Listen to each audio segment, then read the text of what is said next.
feels like a lifetime ago.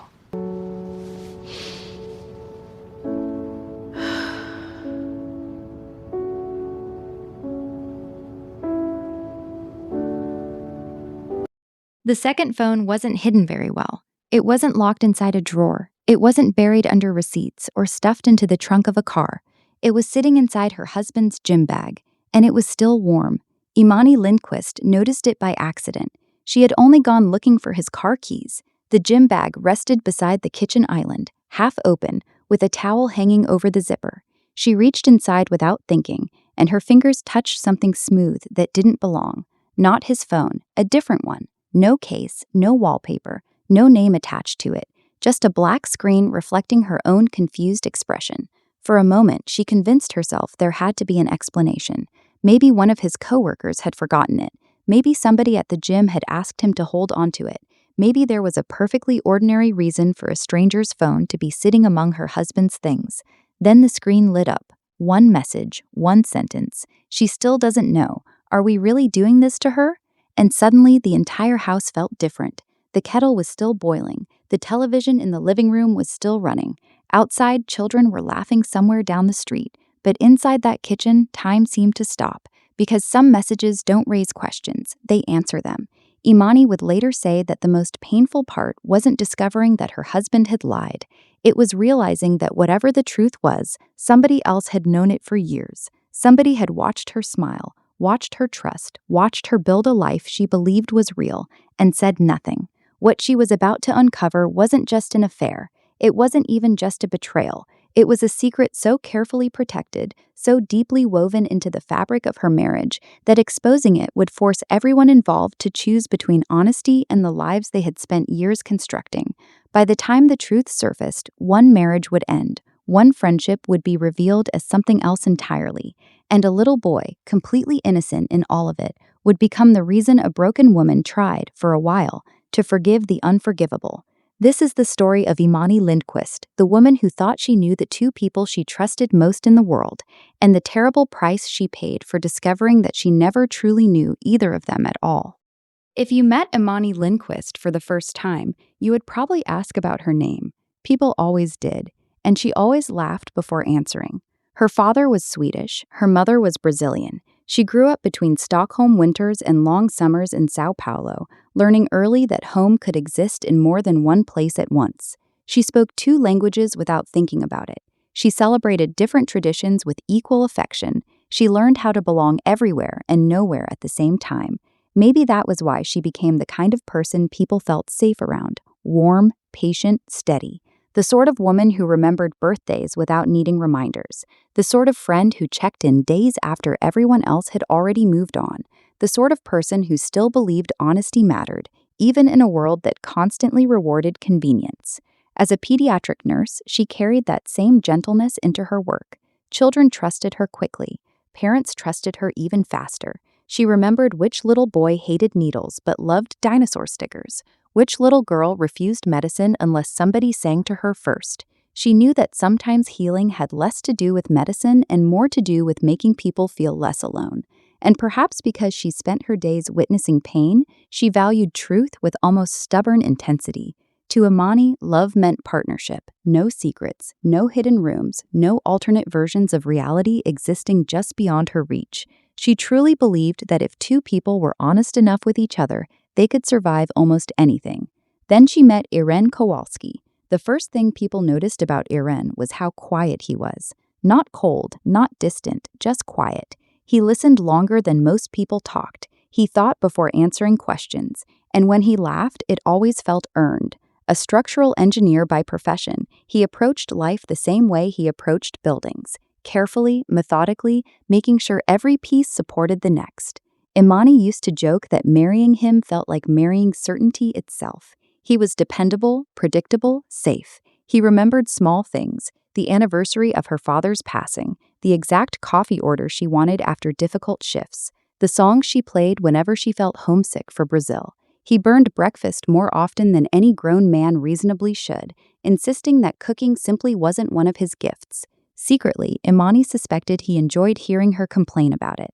The truth was simple. He loved making her laugh, and she loved the life they built together. After 6 years of marriage, people still looked at them with that mixture of admiration and envy reserved for couples who seemed to have figured something out the rest of the world hadn't. They held hands in grocery stores, they finished each other's stories, they still chose each other in small, ordinary ways. Friends called them solid, family members called them blessed, even strangers noticed. The kind of marriage that made people think, maybe love really can last. And then there was Marisol Adeyemi. If Imani was warmth, Marisol was sunlight. She entered rooms without demanding attention and somehow became the center of them anyway. Colombian on her mother's side, Nigerian on her father's, raised in a household where food, laughter, and loud conversations were expressions of love. She possessed the rare ability to make people feel important simply by listening to them. Everyone adored her, and that wasn't an exaggeration. Iran's mother loved her. Imani's sister trusted her completely. Neighbors greeted her like family. She remembered birthdays, showed up when people needed help, stayed after everyone else had gone home. When Imani came down with a terrible flu 2 winters earlier, it was Marisol who arrived at 2 in the morning carrying homemade soup. She cleaned the kitchen afterward, did the laundry without being asked, sat beside her until the fever broke. At their wedding, Marisol cried harder than some relatives. The photographs captured it perfectly. Mascara running, hands covering her face, joy that looked completely genuine. Years later, people still joked that she had been more emotional than the bride herself. Imani never questioned her loyalty. Why would she? Some friendships move beyond trust and settle into certainty. Marisol wasn't simply her best friend. She was family. The woman who held her hand through grief. The first person she called with good news. The person who knew where important documents were kept. Who had a spare key to the house, who could walk into the kitchen and make coffee without asking permission. She belonged, entirely, and perhaps that was what made everything that followed so devastating. Because betrayals from strangers hurt, but betrayals from people who know the rhythm of your life, the people who know where you keep your fears, the people who have been welcomed into your home and trusted with your heart, those betrayals don't merely break trust, they rewrite memory itself.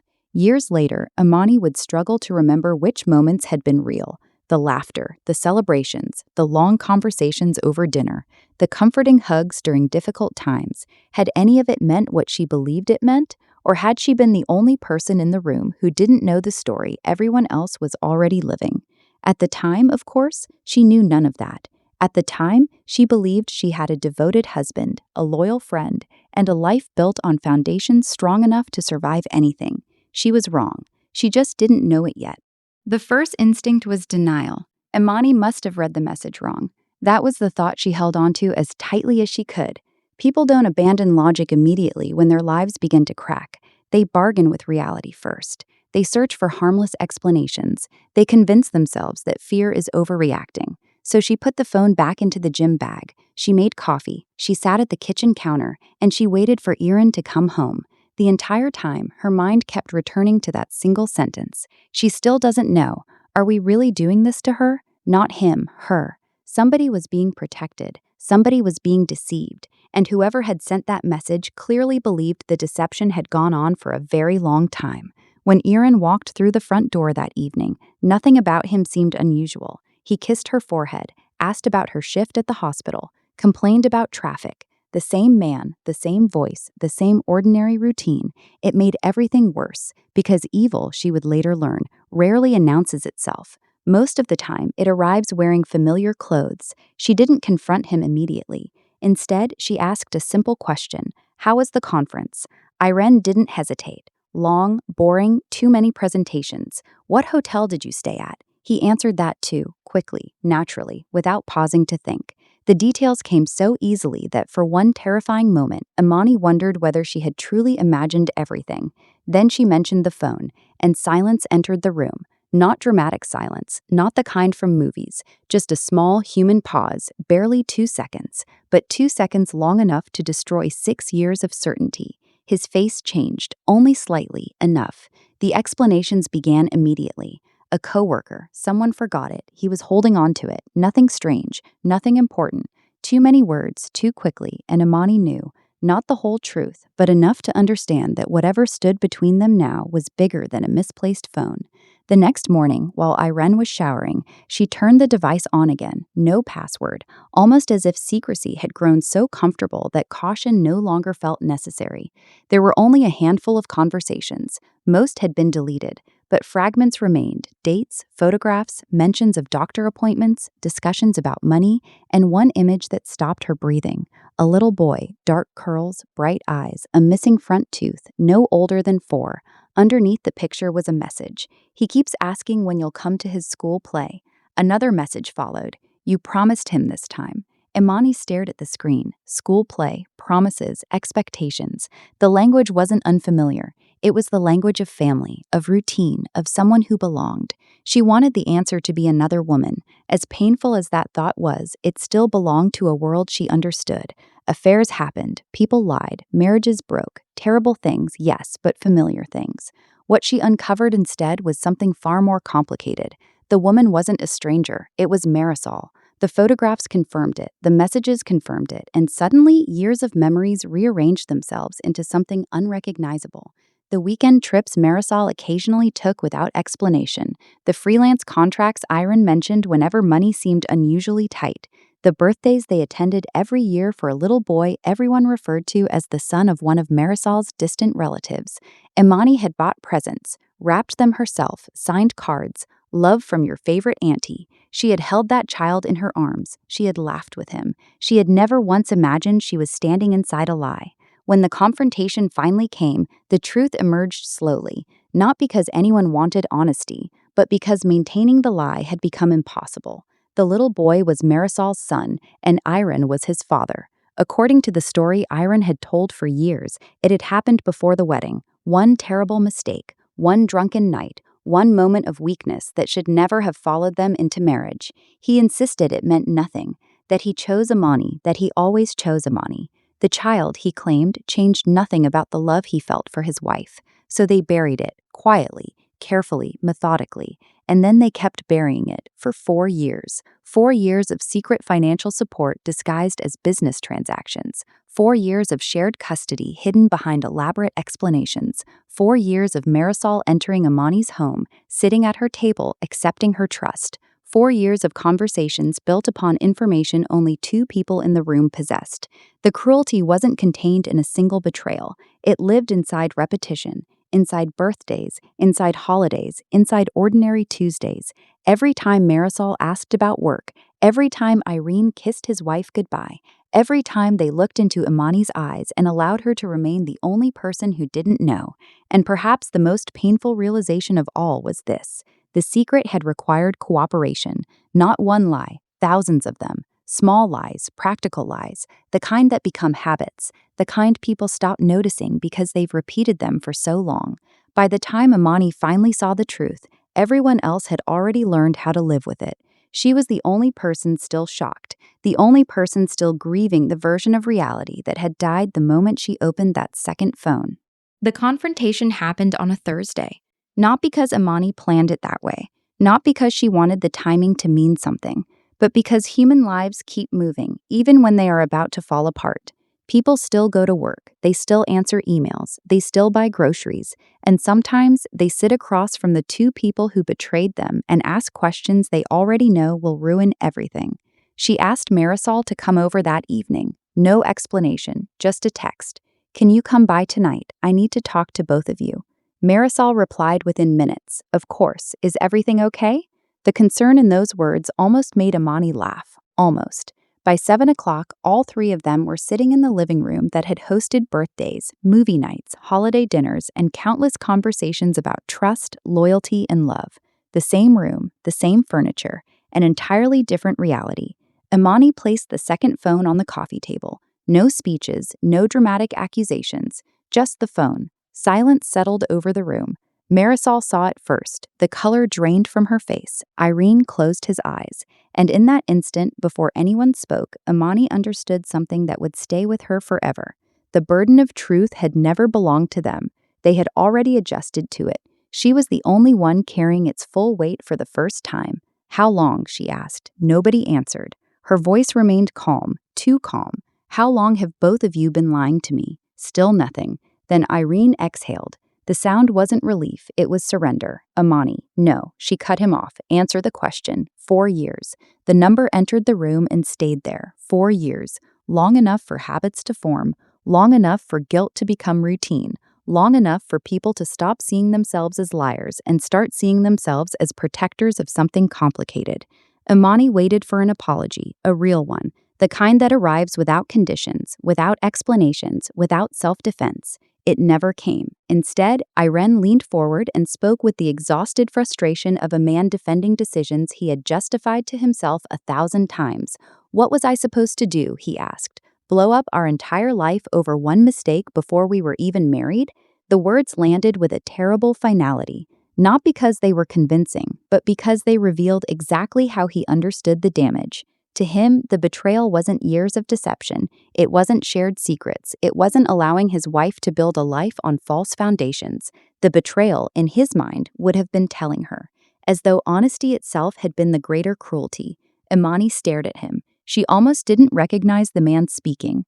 Then he said something worse, something so ugly in its honesty that even Marisol looked away. This is why people shouldn't go digging into whether their partner is cheating, he muttered. Sometimes you find exactly what you're looking for. The room became very quiet, because there are statements that reveal more than confessions ever could.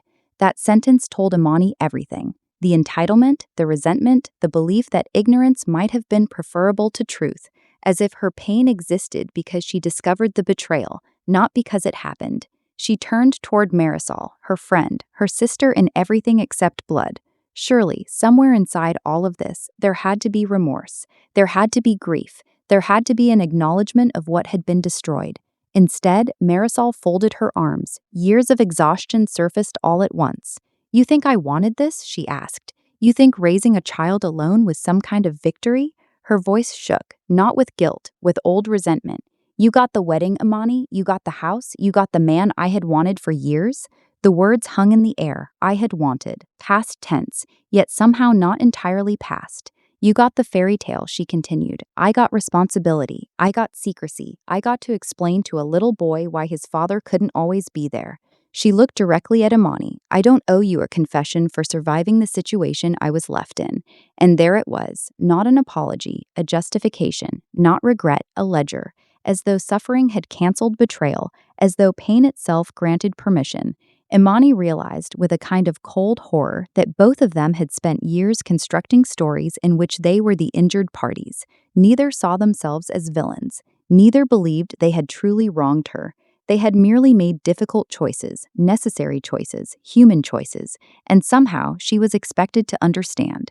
The argument continued deep into the night. Voices rose, tears came, old grievances surfaced. Questions received partial answers, other questions received none at all. When morning arrived, nothing had been resolved, nothing had been repaired. Some things, once spoken aloud, refused to return to silence. Imani packed a suitcase that afternoon. Her sister begged her not to come back. Her mother told her that forgiveness and self-respect were not always the same thing. Friends offered spare bedrooms. Lawyers' numbers appeared in text messages she hadn't requested. Everyone around her seemed certain about what needed to happen next. Leave, file for divorce, protect yourself, end it. For 2 weeks, she believed she would.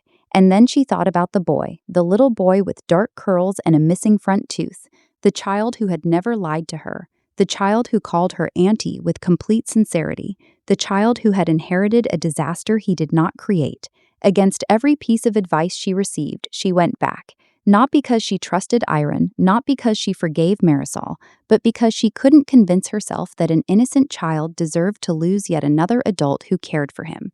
That was the explanation she gave everyone else. It was also the explanation she gave herself. She agreed to marriage counseling. She agreed to boundaries. She agreed to difficult conversations and uncomfortable compromises for the child's sake. Always for the child's sake. Some evenings she looked at herself and felt proud. Proud that bitterness had not consumed her, proud that compassion still existed inside her after everything. Other evenings, she sat awake in the dark and wondered whether grace and self-destruction sometimes wore the same face. Irene changed, or appeared to. The certainty that once defined him disappeared. He cried openly, apologized in fragments, reached for her hand only to pull back before touching it. The confident man who had managed 2 lives now looked frightened of losing both. He spoke about therapy, about accountability, about becoming someone better. And sometimes, against her own wishes, Imani believed him. Marisol changed too. The sharp edges softened, exhaustion replaced anger. She looked less like an architect of betrayal and more like a woman worn down by years of carrying secrets. People who heard the story found themselves hesitating. Yes, she had lied. Yes, she had participated.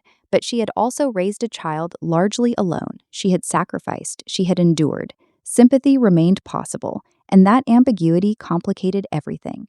Because villains are easy, broken people are not. Then, slowly, something inside Imani began to shift.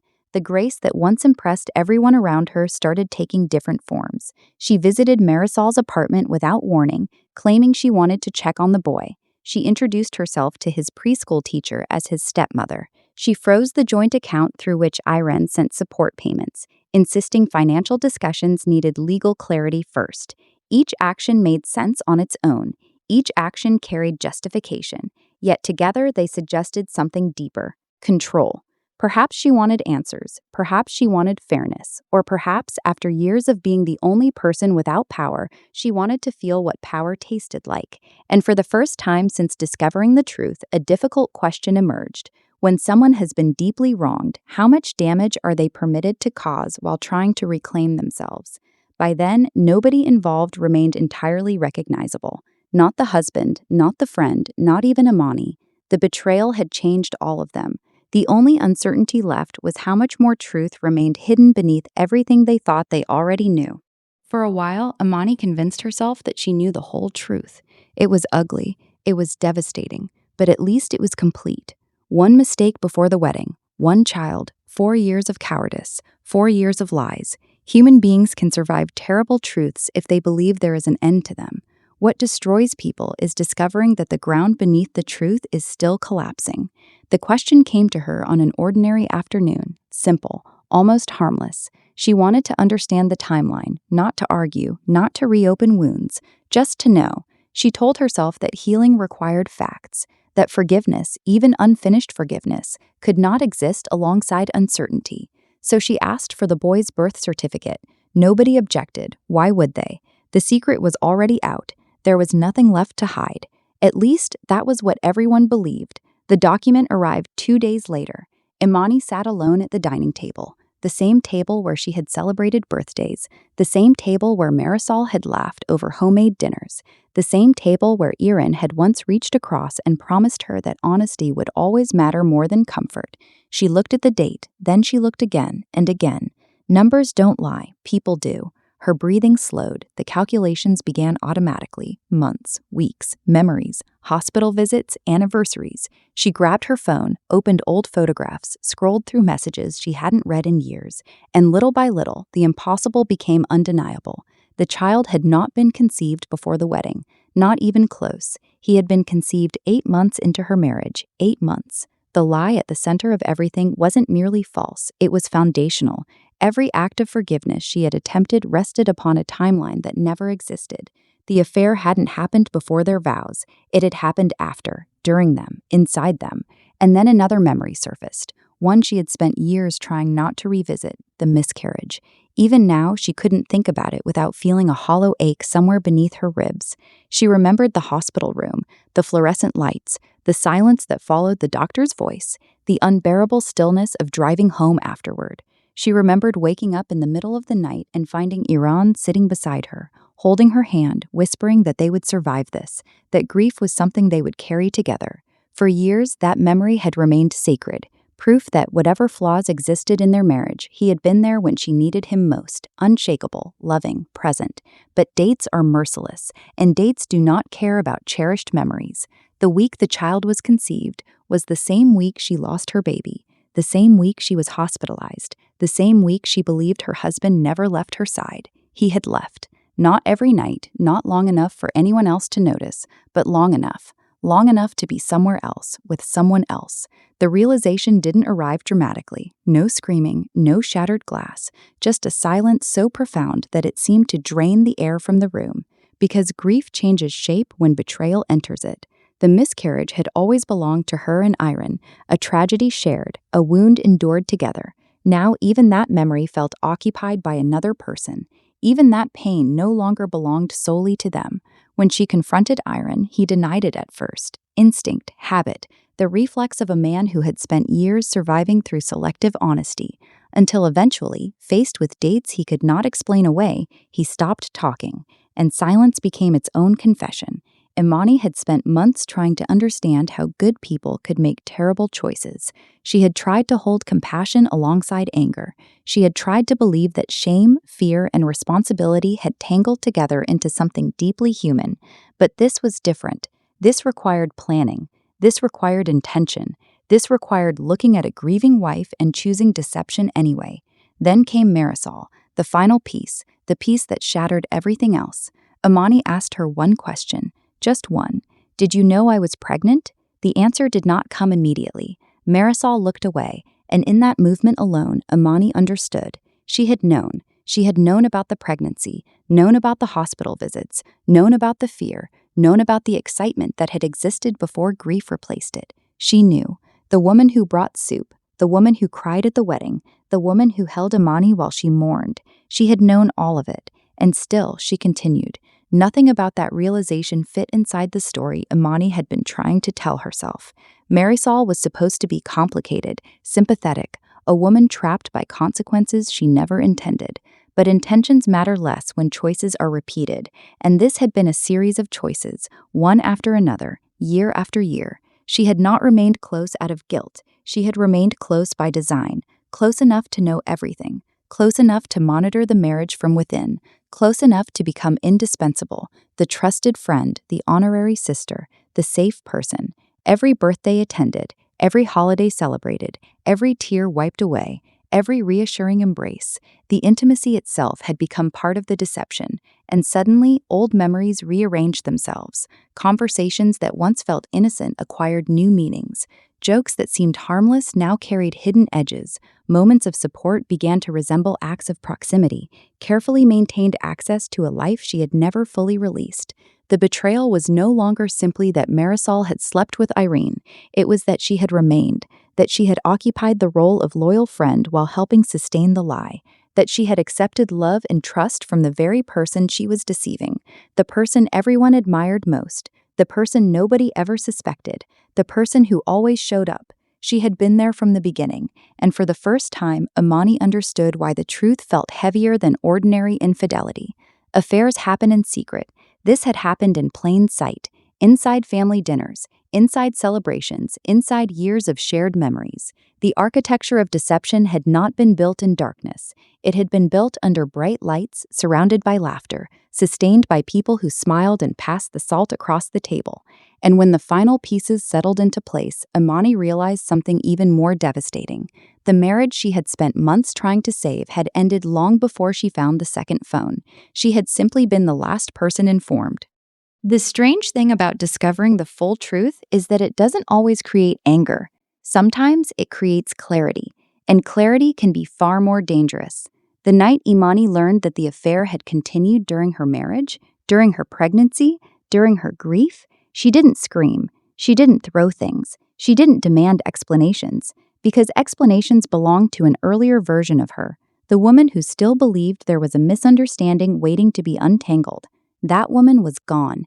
In her place stood someone quieter, someone who finally understood that the hardest part of betrayal isn't what people do, it's realizing who they had to become in order to keep doing it.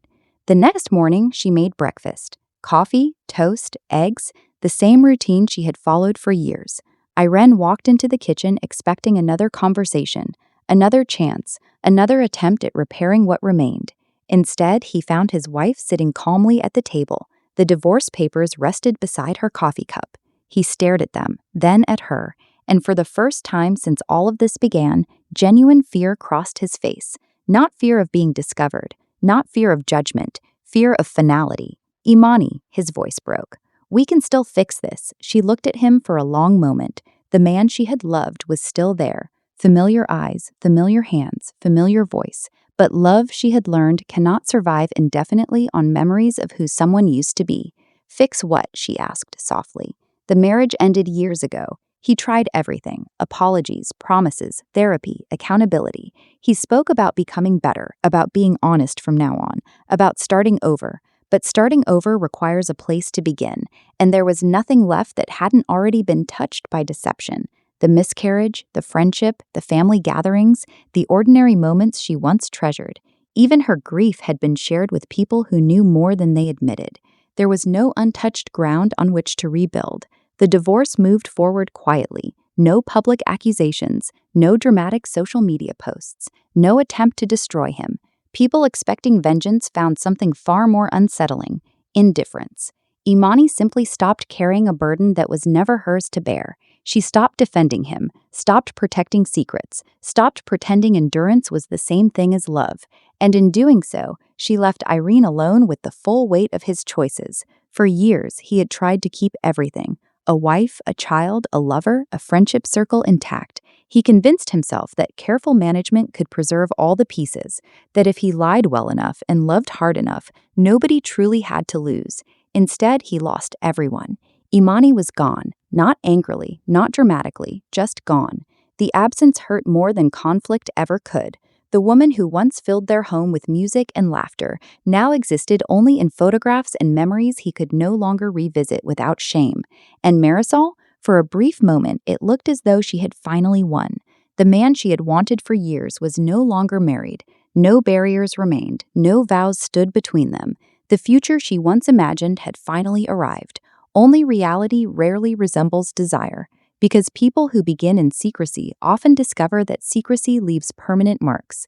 The qualities that made Irene capable of deceiving one woman did not disappear simply because circumstances changed. Trust, once broken as a habit, does not magically return as a virtue. The first months were filled with optimism, shared responsibility, family outings, conversations about building something honest at last. They told themselves that now, finally, they could stop hiding. Now, finally, they could become a real family. But foundations matter, and theirs had been poured in dishonesty. Arguments emerged from places neither expected. Resentments long buried began surfacing. Marisol realized that having Irene was profoundly different from wanting him. The fantasy had required distance, reality required trust, and trust was precisely the thing neither of them possessed. She found herself wondering where he was, who he was texting, why he seemed distracted. The same questions that once belonged to another woman now belonged to her. 18 months later, the answer arrived. Another affair, another secret, another person. The details hardly mattered, only the pattern did. When Marisol confronted him, she reportedly asked the question that had haunted Imani years earlier. How could you do this to someone you claim to love? Perhaps the cruelest irony of all was that she already knew the answer. She had watched him do it before. The difference was that this time, there was no innocent wife standing between her and the truth. There was only herself, and the realization that becoming someone's first choice means very little if that person has never learned how to choose faithfully. Meanwhile, the little boy continued growing, learning, asking difficult questions. Children have an extraordinary ability to notice absences.